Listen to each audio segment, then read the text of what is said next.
Hello hello hello everyone. Hello. So ये दूसरा part है। मतलब पहला पार्ट मैं एक ही दिन में रिकॉर्ड कर रही हूँ, ऐसा नहीं है दूसरा हो गया। वो क्या है कि अगर एडिट करने जाओगे बहुत टाइम लग जाएगा, तो ये दूसरा पार्ट है। आप लोग पहले वाला पार्ट देख लो, ये डे 1 का ही पार्ट है, ठीक है। वो मेरा जो है वो डिनर का टाइम हो गया था हॉस्टल में, यही प्रॉब्लम है, तो मैं उसे स्किप नहीं कर सकती। खाना खाना ही होता है टाइम पे। उसके बाद तो प्रॉब्लम आप लोगों को पता ही है, जो भी आप लोग हॉस्टल में रह चुके हो। तो चलिए हम लोग जो भी हमारे थोड़ा बहुत बचा है उसे हम लोग कंप्लीट कर लेंगे, ठीक है ना। अब देखिए प्रॉपर्टी एंड प्रॉपर्टी रिलेशंस के बारे में हम पढ़ेंगे। अब देखिए अभी तक हम लोगों ने जो भी कवर किया वो एक बार चलिए देख लेते हैं। हमने कवर किया क्या, हमारे जो भी चैप्टर्स है, जो भी टॉपिक दिया गया है यहाँ पर हमने डिस्कस किया था। उसके बाद हमने एवोल्यूशन देखा कि एक्सचेंज थ्योरी में एवोल्यूशन कैसे होता है, कैसे जॉर्ज होमस और पीटर ब्लाउक के दोनों के कॉन्सेप्ट को मिलाकर रिकर्ड इमर्सन ने उसे सिंथेसाइज किया, लेकिन उसके बाद उसे रिजेक्ट कर दिया, वो हमने समझा। उसके बाद हमने क्या देखा, हमने देखा मार्सेल मॉस ने क्या बोला था, डिटेल में उसे पढ़ने की कोशिश की। जीसी ह्यूमन्स की पोस्टुलेट्स को हमने पढ़ा। पीटर ब्लाउ ने क्या कहा था, उनकी जो फेमस बुक है exchange and power in social life, वो पढ़ा। और हमने कहा था कि कैपिटल के बारे में उन्होंने 4 कैपिटल दिए थे, उसे आप लोग जाके ज़रूर याद कर लीजिएगा। रिकर्ड एमर्सन ने क्या कहा था कि किसी का भी पावर डिपेंडेंस रिलेशंस, हम कोई भी आदमी डिपेंडेंट होता है किसी के ऊपर, वो कितना डिपेंडेंट है उससे ही दूसरे आदमी का जो है पावर हम लोग माप सकते हैं, है ना। उसके बाद हमें देखने को मिलता है असर्शन रीजनिंग, थोड़ा बहुत क्वेश्चंस हमने किया था, ठीक है। उसके बाद हमने मोड ऑफ प्रोडक्शन डिबेट में गए थे, जहाँ पर हमने कार्ल मार्क्स की मोड ऑफ प्रोडक्शन डिबेट नहीं, मोड ऑफ प्रोडक्शन क्या होता है वो पढ़ा था।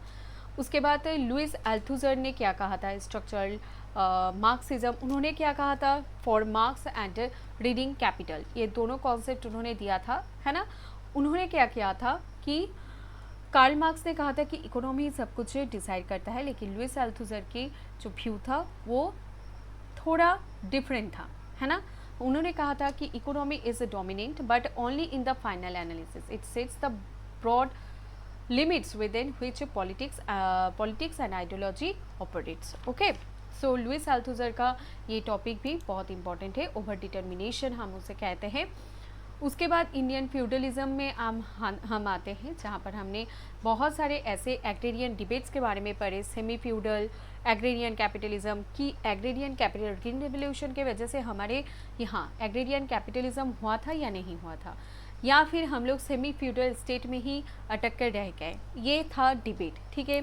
डी कोसम्बी जो थे वो यहाँ पर क्या करते हैं, जो हमारे फ्यूडलिज्म है उनके ऊपर काम करते हैं, है ना। एस एस शर्मा क्या करते हैं, S S Sharma Indian feudalism के बारे में बोलते हैं, created a distinct decentralized Indian feudalism. Okay, alright. अब चलिए हमने उसके बाद जो है Barry Hindess and Paul Hirst के बारे में पढ़ा, ठीक है। ये सब आप लोग पढ़ लेना। देखिए ये इन सब से क्वेश्चंस अभी तक बनी नहीं है, लेकिन इसका मतलब ये नहीं है बन नहीं सकता, ठीक है।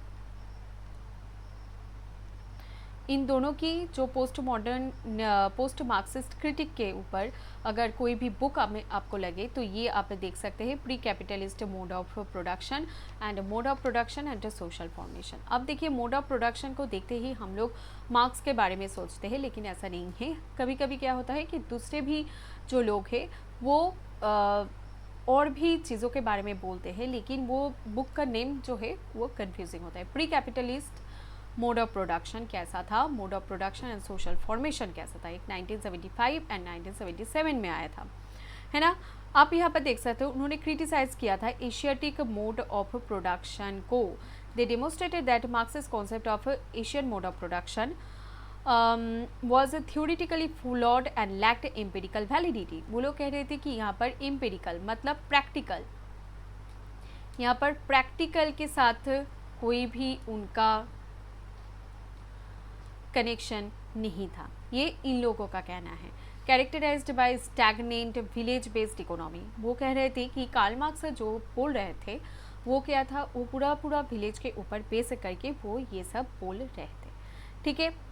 theoretical anti-humanism. They argued that the search for general laws of history and universal mode of production distracts from analyzing concrete and specific political conjunctures. Okay, so देखिए हम यहाँ पर पैरी हिंडिस एंड पॉल हर्स्ट ने क्या किया था, दो बुक्स दिए थे, pre capitalist mode of production 1975, mode of production social formation 1977, जहाँ पर वो लोग टेलियोलॉजी जो they attack the assumption that history follows a pre determined necessary path और लॉजिक, वो जो टेलियोलॉजी था वो रिजेक्ट करता है। वो लोग कार्ल मार्क्स को पूरा का पूरा क्रिटिसाइज करने में लगा था।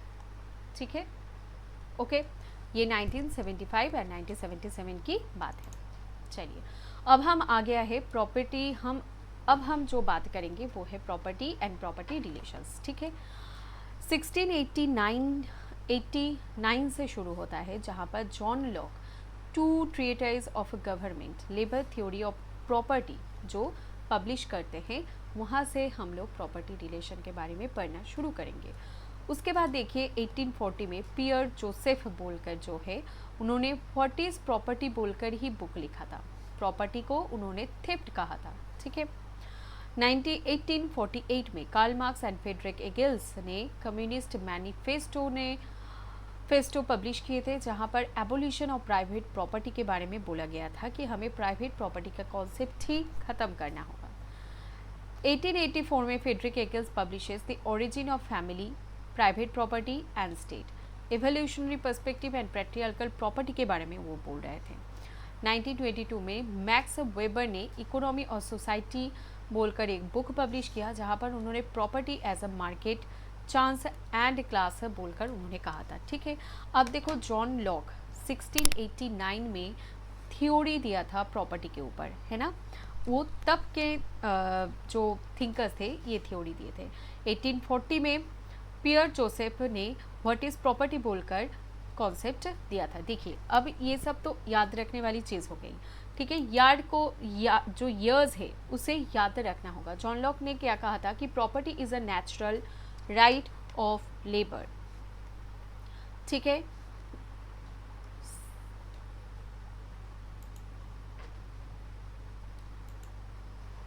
यहाँ पर आप देख सकते हैं उन्होंने प्रॉपर्टी को क्या कहा था, property is a natural right of labour.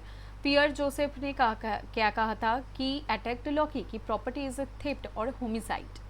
आप ये नहीं कह सकते कि हर एक प्रॉपर्टी लेबर की नेचुरल राइट है, ऐसा नहीं है। प्रॉपर्टी थेफ्ट है और होमिसाइड है, मतलब हम प्रॉपर्टी को खुद से जो है वो क्या कहते हैं कि बहुत ज़्यादा प्रेशर से हमने उसे खुद के पास रखा है ना। Karl Marx and Friedrich Engels ने क्या कहा था, property creates a class world. हमारे पास जितने प्राइवेट प्रॉपर्टी होंगे उनके क्लास क्या होंगे, उनके क्लास उतना बड़ा होगा, है ना। हमारे पास जितना पब्लिक पॉलिसीज़ होगा वो क्या होगा, उनका क्लास प्राइवेट प्रॉपर्टी नहीं होगा तो वो क्लास में, सोशल स्टेटस में क्या होंगे और बहुत नीचे होंगे, है ना। सोशल स्टेटस में क्या होंगे, बहुत नीचे होंगे। उसके बाद देखिए 1884 में फ्रेडरिक एंगल्स ने क्या कहा था, linked private property to historic subjugation of women. Okay, उन्होंने प्राइवेट प्रॉपर्टी को वुमेन सब्जुकेशन के साथ लिंक किया था। मैक्स वेबर ने क्या कहा था, market monopolisation and life chances, pluralist property के कॉन्सेप्ट मैक्स वेबर ने दिया था। ठीक है, चलिए यहाँ पर देखिए 1930s एंड 70s में केनेसियंस वेलफेयर स्टेट के बारे में बोलते हैं, जहाँ पर स्टेट लेड कैपिटलिज्म हमें देखने को मिलता है। Government regulates market to ensure social security. Okay, capitalism के बारे में बोल रहे हैं, वेलफेयर स्टेट के बारे में बोल रहे हैं। प्राइवेट प्रॉपर्टी के कॉन्सेप्ट हमारे पास जितना था हमने यहीं पर बोला है। इसके अलावा यहाँ पर ज़्यादा कुछ और ज़रूरत नहीं है। अगर आप लोगों को लगता है कि आप लोग ये सब और एक बार देख लेंगे, सर्च करेंगे, हर एक कॉन्सेप्ट को एक बार देखेंगे, देख सकते हैं। लेकिन अगर आप ये क्रोनोलॉजी भी याद रखिएगा तब भी आपके लिए बहुत अच्छा होगा। ठीक है, अब देखिए यहाँ पर क्या है, हम वेलफेयर स्टेट के बारे में पढ़ेंगे, न्यूलिबरलिज्म के बारे में पढ़ेंगे, ठीक है।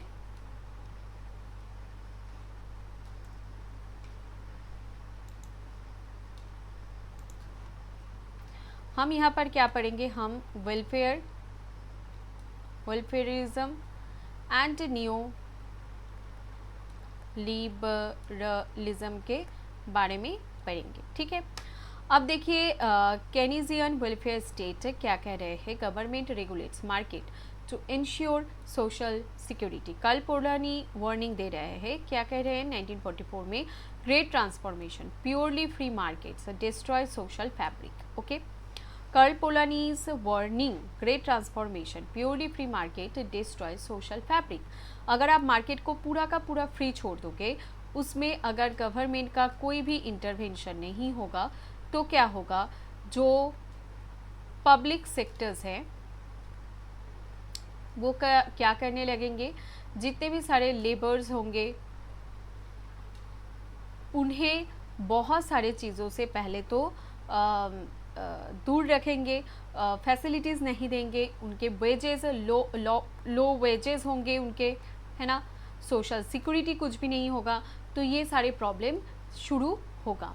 Great transformation 1944। Okay, 1970s and 80s आते आते हमें नियो लिबरलिज्म देखने को मिलता है, जहाँ पर मार्केट फंडलिज्म में हमें मिल्टन फ्रीडमैन, फ्रीडरिक हाइक, रिएगन, इन सब के जो काम है ये देखने को मिलता है। नियो लिबरलिज्म क्या है, नियो लिबरलिज्म एलपीजी रिफॉर्म के तरह है।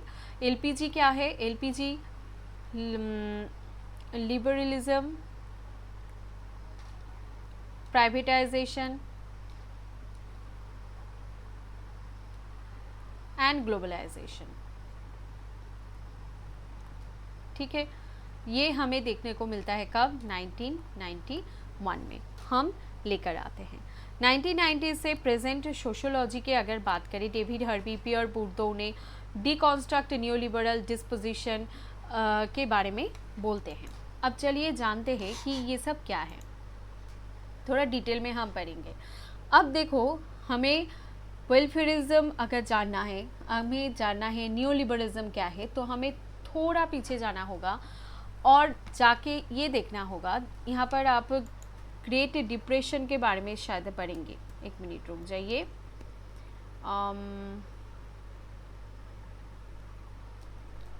ठीक है, हमें जो एक कॉन्सेप्ट पढ़ना है वो है ग्रेट डिप्रेशन, ठीक है। हमारे यहाँ क्या हो रहा था, वेलफेयरिज्म, न्यूलिबरलिज्म ये सब हो रहा था, लेकिन इसी बीच में एक चीज़ होता है जो पूरा का पूरा मार्केट को यूएसए में क्या होता है, सडन 66% कोलैप्स कर जाता है। क्या कोलैप्स कर जाता है, स्टॉक मार्केट जो है वो कोलैप्स कर जाता है, ठीक है। इससे क्या होता है, दी क्रैश 1929 अक्टूबर, वो ट्यूसडे का दिन था। World straight collapse triggers global economic meltdown, mass unemployment, 66% fall in share market, people had to spend all their life saving and then they also got unemployed, right? इसे हम क्या बोलते हैं, ग्रेट डिप्रेशन, याद रहेगा, इसे हम क्या बोलते हैं, ग्रेट डिप्रेशन। सोशियोलॉजिकल क्राइसिस के आता है, एनोमी देखने को मिलता है, फैमिली फ्रैगमेंटेशन। अब देखो, जब आप 66% स्टॉक में अगर फॉल आएगा, इसका मतलब क्या है, जो कंपनी है उसका पूरा का पूरा जो मार्केट है वो शट डाउन हो जाता है। तब आपको क्या देखने को मिलता है, वो क्या कंपनी को अगर खुद का मुनाफा देखना है तो वो जितने भी सारे एम्प्लॉयज़ है उसे क्या करेंगे, बाहर करेंगे, है ना। उसके बाद बाहर हो जाने के बाद जो पीपल है उसका लाइफ सेविंग, जो एम्प्लॉयड है they also got employed, right. Sociological crisis क्या है, anomie, family fragmentation, suicide rates spike globally, Durkheimian reality. अब देखिए क्या होता है, जब ग्रेट डिप्रेशन आता है, एनोमी देखने को मिलता है ना। इंसान के पास पैसा नहीं है तो वो क्या करेगा, वो कुछ ऐसा मीन्स चूज करेगा खुद के लिए जिससे पैसे आए और जो शायद सही ना भी हो। फैमिली फ्रेगमेंटेशन, पैसा नहीं है तो फैमिली में तो प्रॉब्लम आएगा ही। सुसाइड रेट बढ़ गया, ग्लोबली स्पाइक कर गया, ठीक है। 1933 एफडीआर's न्यू डील क्या है? The state steps in mass public works, social security, regulatory policies लेकर आते हैं। तब 1929 में ये हो जाने के बाद गवर्नमेंट ने कहा कि हम जो मार्केट है उसे पूरा का पूरा नहीं छोड़ सकते, उस पे हमारा कंट्रीब्यूशन या फिर कंट्रोल, थोड़ा बहुत कंट्रोल तो होना चाहिए। 1936 में केनेशियन पैराडिगम शिफ्ट क्या होता है? जनरल थ्योरी की तरह पब्लिश किया जाता है। The death of lazy fair capitalism, जो कैपिटलिज्म का एक दबदबा था उसे हमें कम करना था, है ना। ये जो सडन फॉल हमें देखने को मिल रहा है, क्यों देखने को मिल रहा है? इसीलिए तो देखने को मिल रहा है क्योंकि वहाँ पर सडन जो है स्टॉक का फॉल होता है, ठीक है। अब देखिए, हम इंडियन पर्सपेक्टिव से अगर देखें तो तीनों कॉन्सेप्ट हमें पढ़ना होगा। वेलफेयरिस्ट जो एरिया था उसमें हमें नेहरूवियन सोशलिस्ट पैटर्न देखने को मिलेगा। नेहरूवियन पैटर्न कब से चला था? जब हम लोग इंडिपेंडेंट पाते हैं एंड 1991 से, तब वो लोग कुछ जो है कोशिश किए थे कि हाँ ठीक है, हम ये भी कोशिश करके देखते हैं कि इसमें होता है कि नहीं होता है, ठीक है।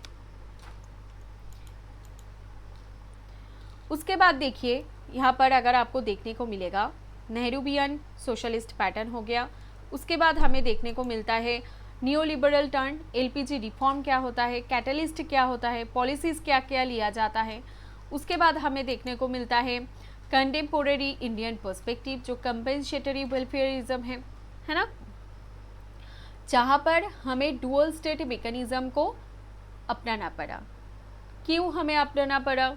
न्यू लिबरलिज्म चल रहा था, अच्छा था, पर उससे क्या होता है, जो वेलफेयर स्कीम्स है उसे भी हमें अप्लाई करना पड़ा, ताकि हम रूरल, मतलब जो देखिए एलपीजी आएगा तो वो तो अर्बन को फोकस करेगा, जहाँ पर लोग ज़्यादा क्या है, एडुकेटेड है, जहाँ पर लोग स्किल्ड है। लेकिन रूरल एरियाज़ का क्या होगा? वहाँ पर तो नहीं है ना, ये सब है क्या? नहीं है, तो उसे भी हमें देखना पड़ेगा, ठीक है, याद रहेगा। ये देखो, Great Depression, welfare state Keynesian consensus क्या बोल रहा है कि 1930s में आया था ग्रेट डिप्रेशन, और ये 1970s तक चला था, ठीक है। क्या था? State intervention, state actively manages economic demand to prevent recession and maintain full employment. क्या क्या इंटरवेंशन लिया गया जब ग्रेट डिप्रेशन आया? उन्होंने क्या किया कि प्रिवेंट किया, क्या प्रिवेंट किया? रिसेशन, कि ज़्यादा ऐसा वक्त ना आ जाए जब किसी के पास पैसा ही ना हो। उसके बाद एम्प्लॉयमेंट को फिर से जारी किया कि लोगों के पास काम रहे, वो लोग काम करें। Social safety net provides public health care, education, unemployment benefits and pensions to protect citizens from market vulnerabilities. उसके बाद सोशल सेफ्टी के बारे में सोचा गया कि ऐसा अगर होता है कि किसी के पास पैसा नहीं होता है, ठीक है, किसी भी कारण की वजह से, तो वो कम से कम अपना जो गुजारा है वो कर पाए। तो वो कैसे कर पा रहे थे?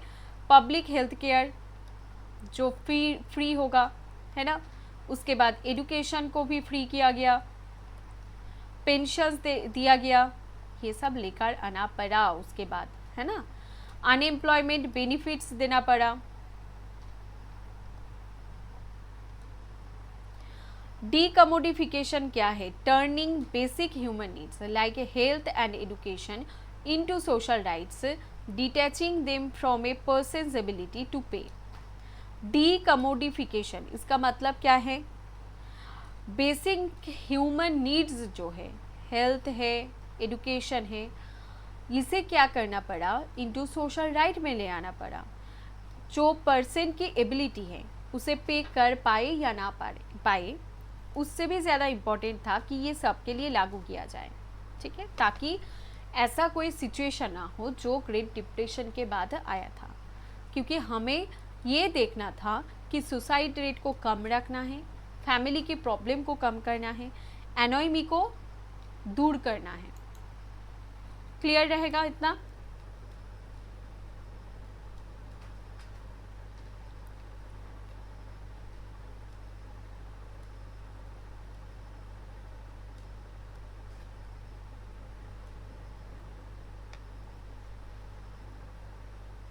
अब देखिए कर्ल पोलानी की अगर आप बात करें, the structural critic of free market proved that markets can not exist isolated from society, the great transformation 1944। उन्होंने कौन सा कॉन्सेप्ट दिया था? एम्बेडेडनेस का कॉन्सेप्ट दिया था। वो कह रहे थे कि economic activities were deeply embedded inside social, religious and cultural relationships. इसका मतलब क्या है कि पॉलिटिकल हो, रिलीजियस हो, कोई भी चीज़ हो, वो आप मार्केट के बाहर तो सोच नहीं सकते ना।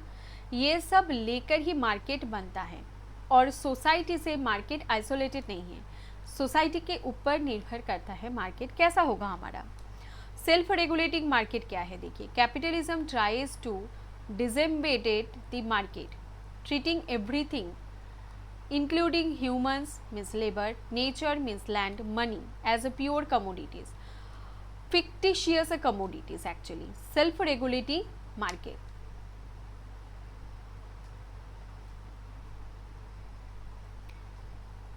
उन्होंने कैपिटलिज्म ऐसा एक सिस्टम लेकर आया था कि जो मार्केट था वो खुद ब खुद चलता रहे। जहाँ पर आप देखो, लेबर मार्केट की आप बात करो, ये लेबर्स को उतना ही पे करता था कि जिससे वो अपने ज़रूरत की चीज़ें को खरीद पाए। वो मनी से खरीदेंगे, और वो जो पैसा वो पा रहा है उससे वो कौन सा चीज़ खरीदेंगे जो वो लोग बना रहे थे। तो ये सेल्फ रेगुलेटिंग मार्केट ही हुआ।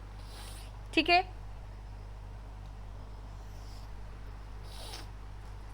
अब देखिए डबल मूवमेंट क्या है कि जैसे ही मार्केट को फ्री कर दिया गवर्नमेंट ने, ठीक है, कैपिटलिज्म आया है, हमें मार्केट को फ्री करना है, ऐसे ही क्या होता है, डिस्ट्रप्शन शुरू होता है सोसाइटी में, काउंटर मूवमेंट होता है, जिससे क्या होता है कि स्टेट के पास से वो लोग डिमांड कर रहा है कि हमें लॉ मिले, law, union, safety nets, okay, ये सब उनके डिमांड थी।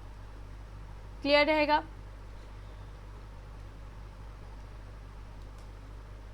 यस।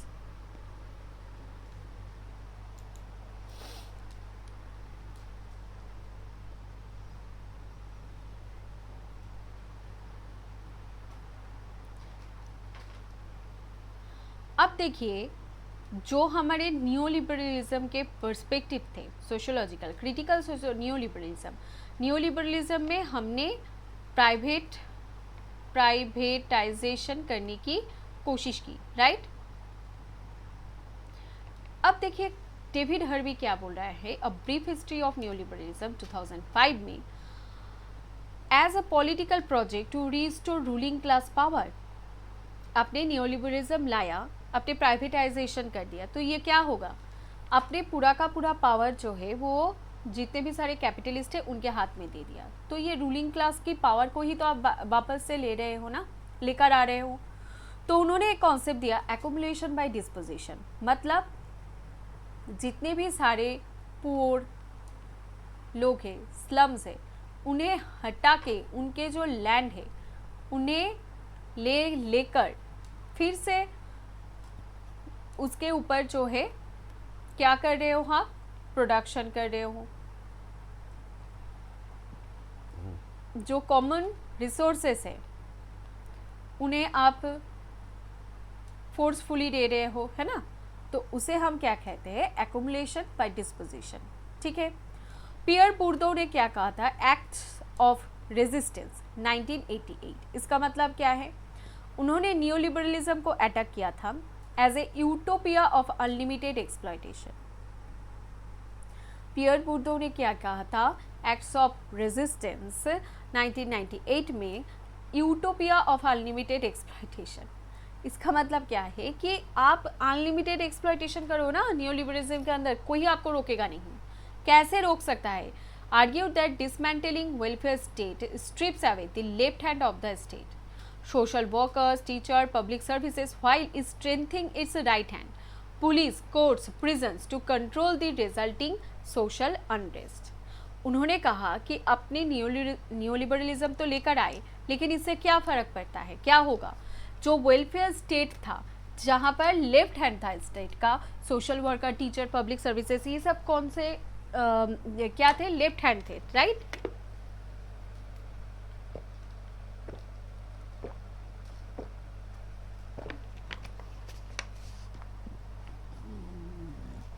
उन सबको आपने क्या किया? दूर कर दिया, है ना? और राइट हैंड में जो थे पुलिस, कोर्ट्स एंड प्रिजन, वो क्या करने लगे? जो सोशल अनरेस्ट है उसे कंट्रोल करने लगे। याद रहेगा डेविड हर्वी का a brief history of neoliberalism 2005, accumulation by dispossession, Pierre Bourdieu acts of resistance 1998। Okay,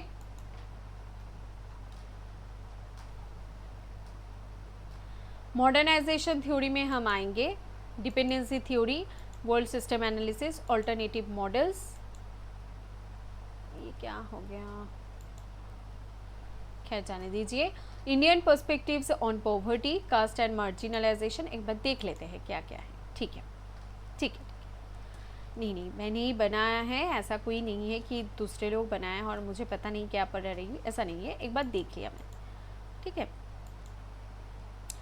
न्योलिबरलिज्म की टर्न में क्या होता है? देखिए, एलपीजी का रिफॉर्म होता है 1991 में। यहाँ पर क्या होता है? इंडिया को फोर्स किया जाता है, a severe balance of payment crisis आता है 1991 पे, जहाँ पर हमारे ऊपर बहुत सारा पैसे का कर्जा होता है। हमें IMF और वर्ल्ड बैंक ने एक स्ट्रक्चरल एडजस्टमेंट प्रोग्राम देते हैं कि आपको ये करना है, तभी हम आपको लोन देंगे और फिर आप भी इससे बाहर आ सकते हो। Prime minister PV Narasimha Rao के अंडर ये एलपीजी रिफॉर्म आया था। फाइनेंस मिनिस्टर कौन थे? Doctor Manmohan Singh. By the way he was a very good economist, India's best economist, one of the best economist. Okay, उन्होंने एलपीजी पैराडिगम लेकर आए थे, जहां पर लिबरलाइजेशन, प्राइवेटाइजेशन एंड ग्लोबलाइजेशन की बात किया गया था। क्या है लिबरलाइजेशन? क्या है? डिसमेंटलिंग लाइसेंस राज। अब इसके लिए हमें पिछले स्लाइड में जाना पड़ेगा, जहां पर हमें न्यूरोपियन कॉन्सेप्ट को पढ़ना था, जो सोशलिस्ट पैटर्न के ऊपर डिपेंडेंट था। ठीक है, ये क्या था? ये एक मिक्स्ड इकोनॉमिक मॉडल था, फेमसली कॉल्ड न्यूरोपियन कंसेंसस। इसके अंदर क्या होता है? लाइसेंस राज होता है, extreme state control over private industries via heavy licensing. आप हेवी लाइसेंसिंग अगर करोगे तभी तो आप इंडस्ट्री को कंट्रोल कर पाओगे। ये चाहिए, ये चाहिए, वो पेपर चाहिए, है ना? अभी भी है, अभी भी अगर आप फैक्ट्री एक ओपन करने जाओ तो बहुत सारे जो पेपर्स है वो हमें तैयार रखना पड़ता है। पब्लिक सेक्टर डोमिनेंस में क्या होता है? State controlled commanding Heights of the economy. Okay, public sector dominance मतलब जो हमारे रेलवेज था, हेवी इंडस्ट्रीज था, बैंक्स था, वो सब नेशनलाइज्ड हो गया था 1969 में। और ये सब कौन कंट्रोल करता था? स्टेट कंट्रोल करता था, पब्लिक कंट्रोल नहीं करता था।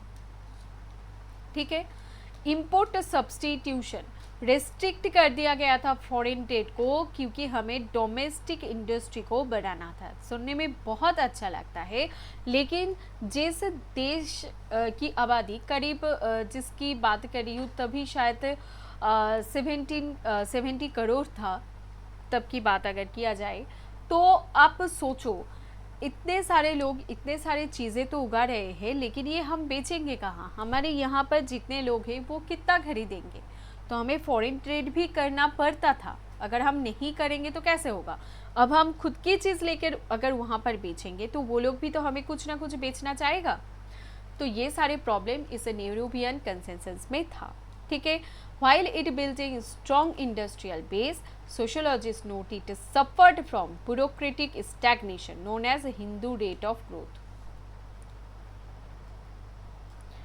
ठीक है, क्यों ऐसा बोल रहा है, हिंदू रेट ऑफ ग्रोथ क्यों बोल रहा है? मुझे लग रहा है इसीलिए बोल रहा है। मुझे और एक बात देखना होगा कि अगर आप मुस्लिम पॉपुलेशन देखोगे तो वो अभी भी बहुत ज़्यादा ग्रो कर रहा है। ठीक है, अभी मुस्लिम्स जो है वो हमारे यहाँ सेकेंड मेजॉरिटी पॉपुलेशन में आता है, वो माइनॉरिटी नहीं है।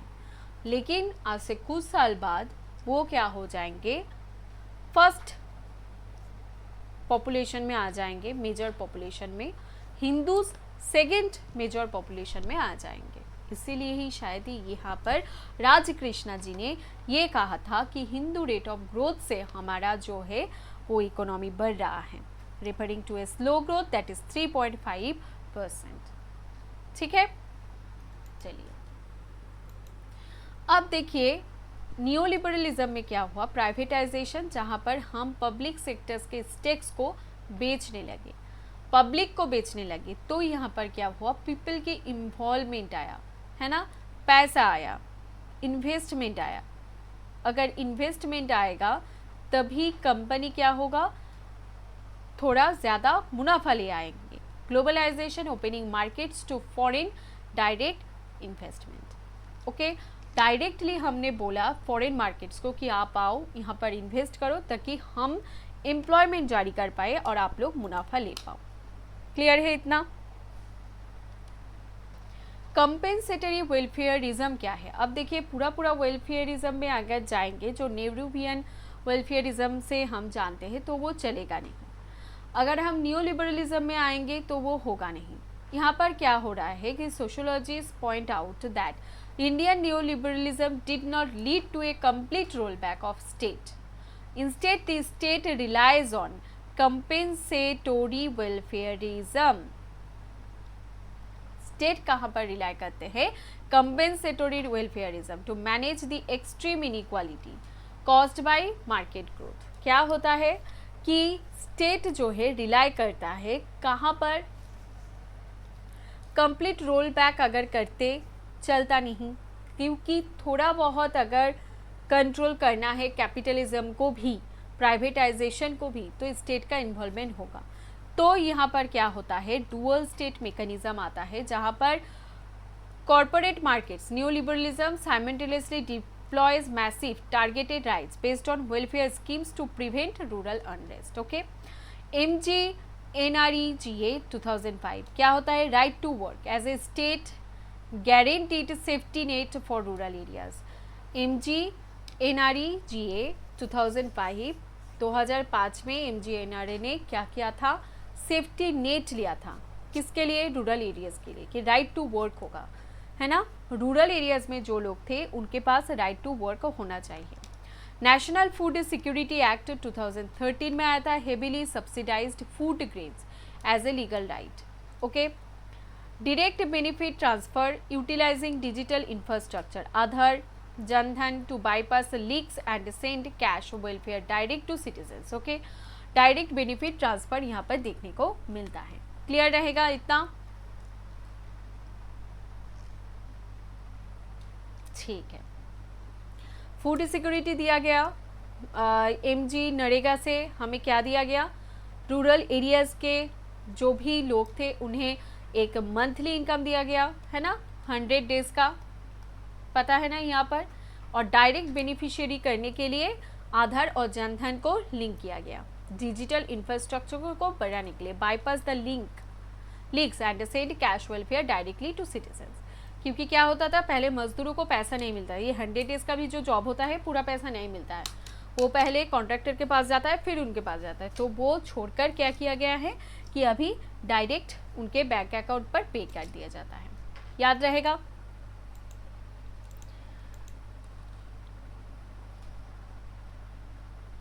W रोसो की ये जो कॉन्सेप्ट है इसे याद रखना है। एक मिनट रुक जाओ, एक काम करते हैं, इसका एक पिक्चर हमें निकालना था लेकिन मैं तब निकाल नहीं पाई। ठीक है, ये तीनों का पिक्चर निकालना है, W रोसो का और बाकी का। अब मुझे पता नहीं है कि ये इसे कैसे करते हैं। ठीक है, मैं इसे इंशो करती हूँ, इंको को रख देती हूँ, ठीक है, उसके बाद इसे बंद करती हूँ, है है ना। रिकॉर्ड तो होता रहेगा। अब देखो यहाँ पर वो मेरा चैनल खुला हुआ है, पहले इसे बंद करते हैं। ये फॉरेंसिक काउंसलिंग के लिए है, वो मेरे भाई के लिए था। www रोसो,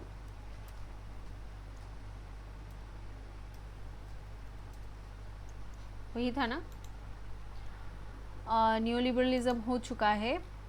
वेस्टर्न ब्लूप्रिंट था www रोसो, हाँ www रोसो का था, डिपेंडेंसी थ्योरी का था और वर्ल्ड सिस्टम थ्योरी का था। यस, चलिए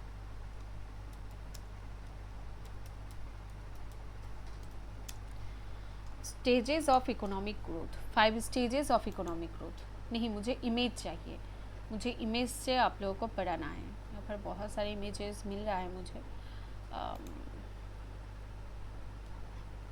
एक बार ये देख लेते हैं।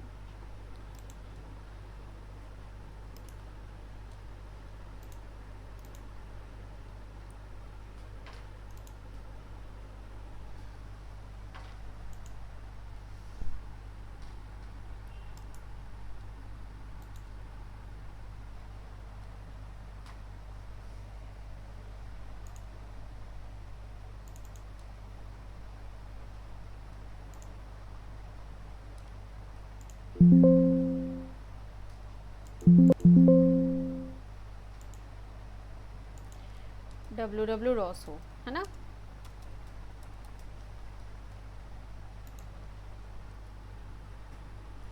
Five stages of economic growth, world system theory, world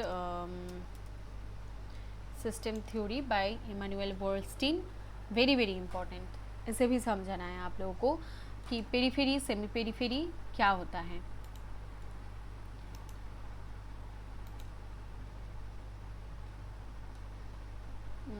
इससे ज़्यादा अच्छा है ये वाला, वो ज़्यादा दिख रहा था अच्छा, लेकिन इससे और भी अच्छा होगा। वर्ल्ड सिस्टम थ्योरी, है ना, और एक था डिपेंडेंसी थ्योरी।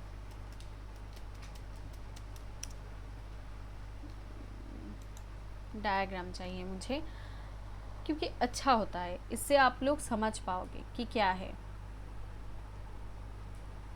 ना।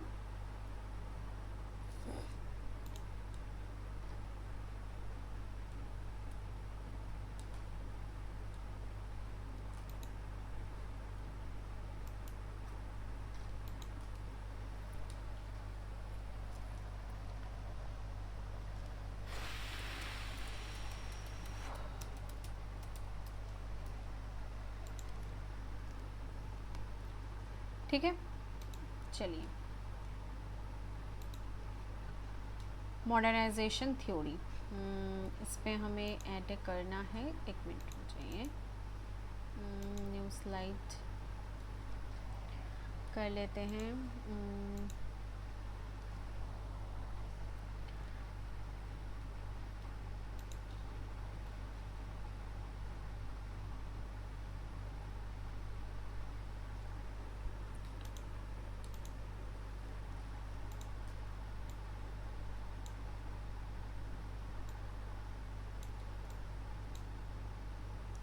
हाय दैया, कुछ समझ में ही नहीं आ रहा है।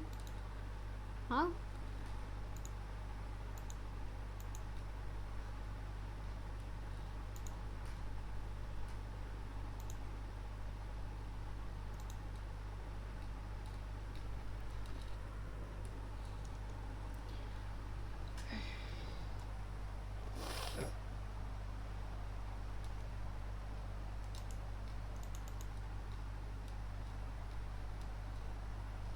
हे भगवान, लिंक्डइन क्यों आ रहा है यार। हाँ, इससे शायद समझ में आ जाए।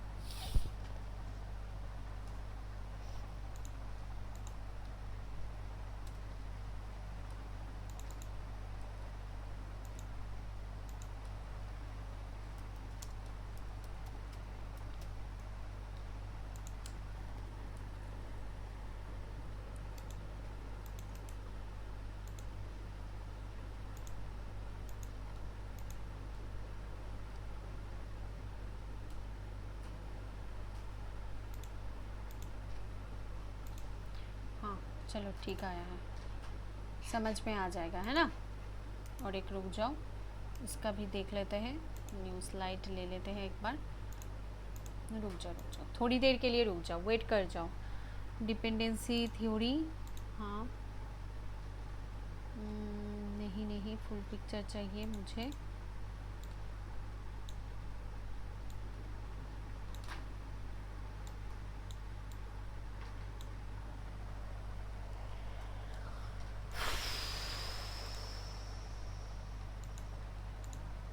लास्ट वाला वर्ल्ड सिस्टम थ्योरी।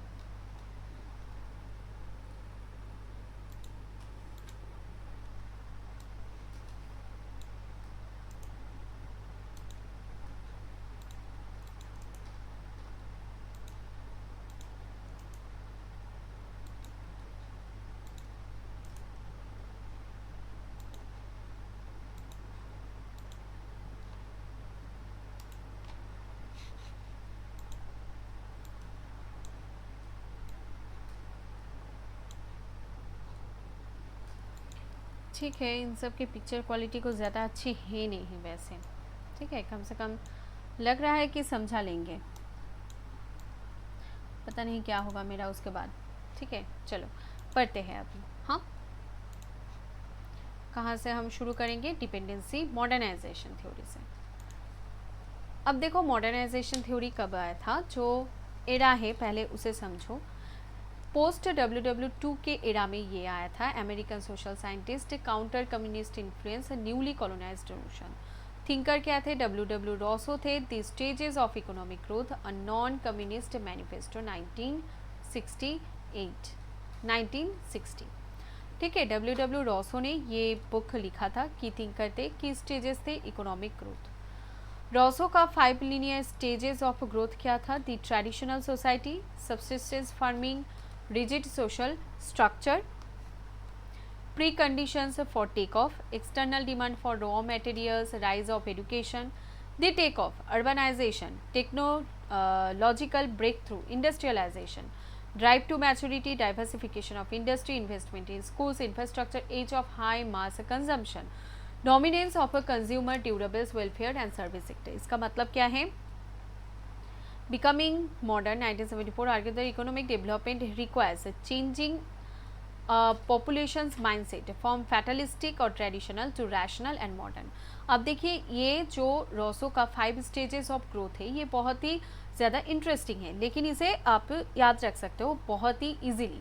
पहले हमारा सोसाइटी क्या था? ट्रेडिशनल सोसाइटी था जहाँ पर हम फार्मिंग करते थे और हमारा जो सोशल स्ट्रक्चर था बहुत ही रिजिड था। अब उसमें कुछ इधर उधर कर ही नहीं सकते, है ना।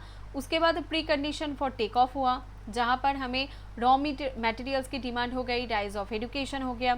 उसके बाद टेक ऑफ हुआ हमारा ड्राइव टू मैच्योरिटी आ गया हमारे ऊपर, enter age of high mass consumption जहाँ पर हमें बहुत ज़्यादा कंजम्पशन की ज़रूरत पड़ी। So traditional society, preconditions of take off, drive to maturity and high age of high mass consumption.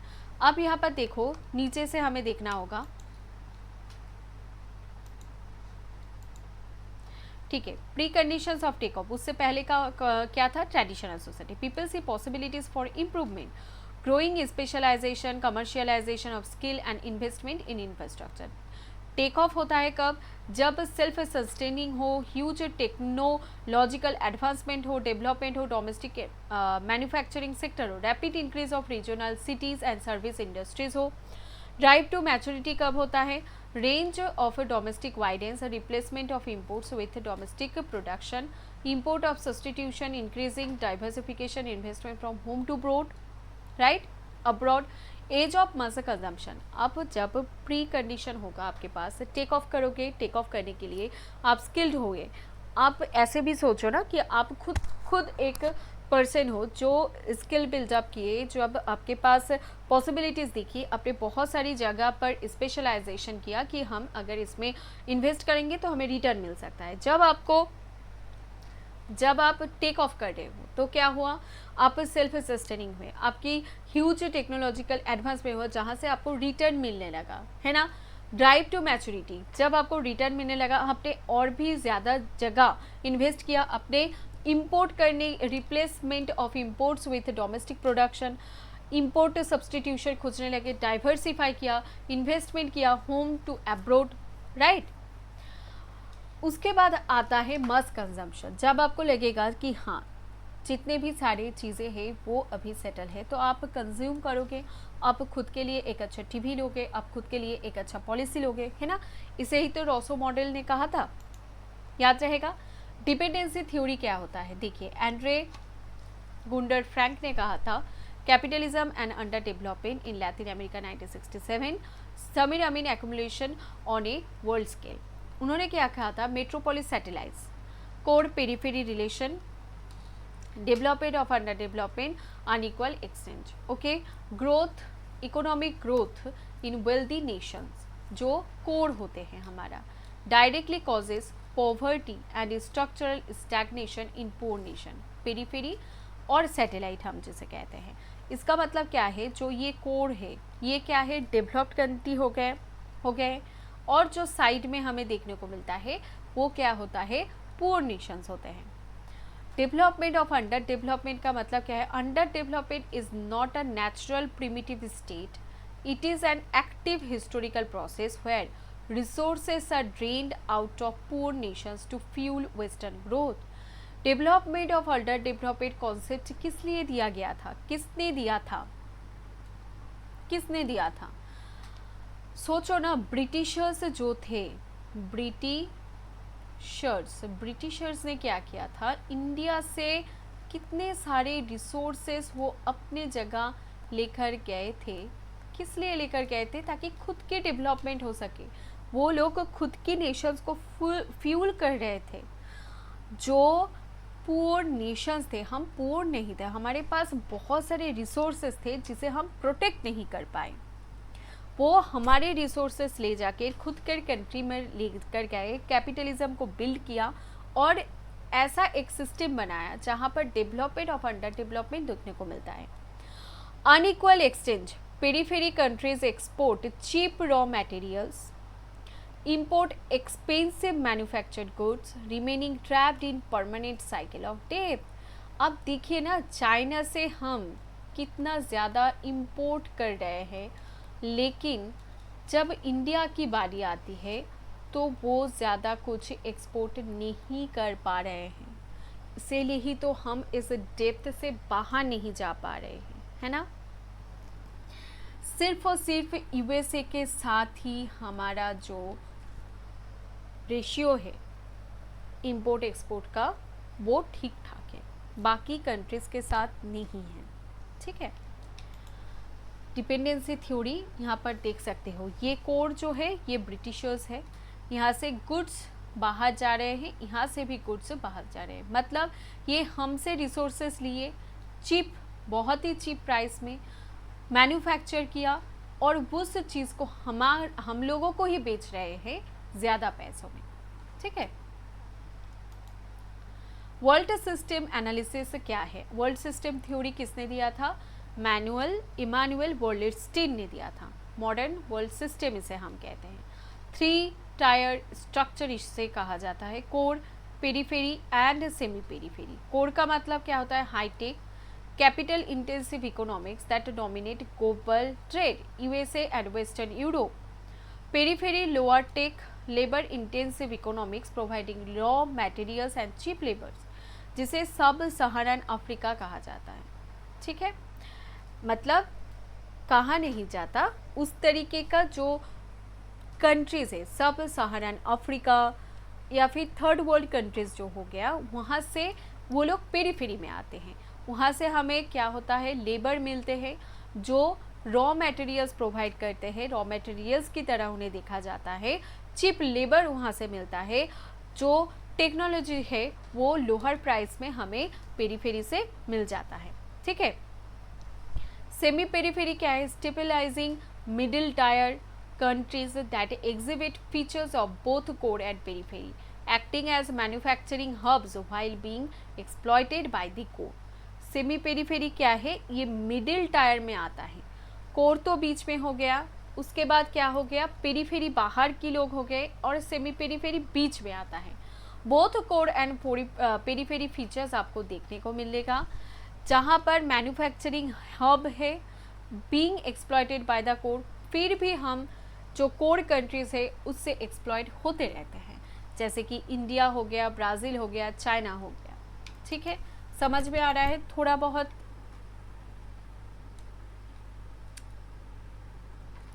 अब यहाँ पर देखिए, थोड़ा हमें पैराडाइम शिफ्ट के बारे में जानना है। Moving away from measuring development purely via financial indicators by GDP. ठीक है, अब कैपेबिलिटी अप्रोच किसने दिया था? अमर्त्य सेन ने दिया था, जहां पर उन्होंने कहा था डेवलपमेंट को हम फ्रीडम की तरह दिखेंगे। 1999 में Amartya Sen and Martha Nussbaum ने मिलकर ये कैपेबिलिटीज अप्रोच दिए थे। Development shouldn't just create wealth, it must expand human capabilities, the freedom to live a healthy, educated, fulfilling life. उन लोगों ने क्या कहा था कि हम बस ये नहीं देख सकते, डेवलपमेंट का मतलब ये नहीं है कि हम कितना पैसा कमा रहे हैं, कितना हमारे पास वेल्थ है, हमें ये भी देखना होगा कि ह्यूमन कैपेबिलिटीज़ मतलब वो कैसे जिएंगे। अब मेरा हेल्थ, सोचो मुझे कुछ हुआ है और मुझे मेरा ट्रीटमेंट करवाना है, अगर मैं वो ट्रीटमेंट अच्छी जगह से नहीं करवा पा रहा हूँ, मैं अपना एजुकेशन फुलफिल नहीं कर पा रहा हूँ, तो वो चलेगा नहीं, है ना। Directly led to the creation to the Human Development Index by Mahbubul हक एंड अमर्त्य सेन। ये किससे जुड़ा हुआ है? ह्यूमन डेवलपमेंट इंडेक्स से जुड़ा हुआ है एंड अमर्त्य सेन से जुड़ा हुआ है। ठीक है, sustainable development, the Brundtland report 1987 coined the definition of development that meets present needs without compromising the ability of future generations to meet theirs। Sustainable development Brundtland ने रिपोर्ट ने दिया था 1987 में। उन्होंने क्या कहा था कि हमें अभी के जो ज़रूरत है उसे फुलफिल करना है। यस, वेरी गुड, लेकिन हमें फ्यूचर जनरेशन के बारे में भी सोचना है। ठीक है, उसे याद रखते हुए हमें सस्टेनेबल डेवलपमेंट को आगे बढ़ाना है। याद रहेगा इतना? ओके।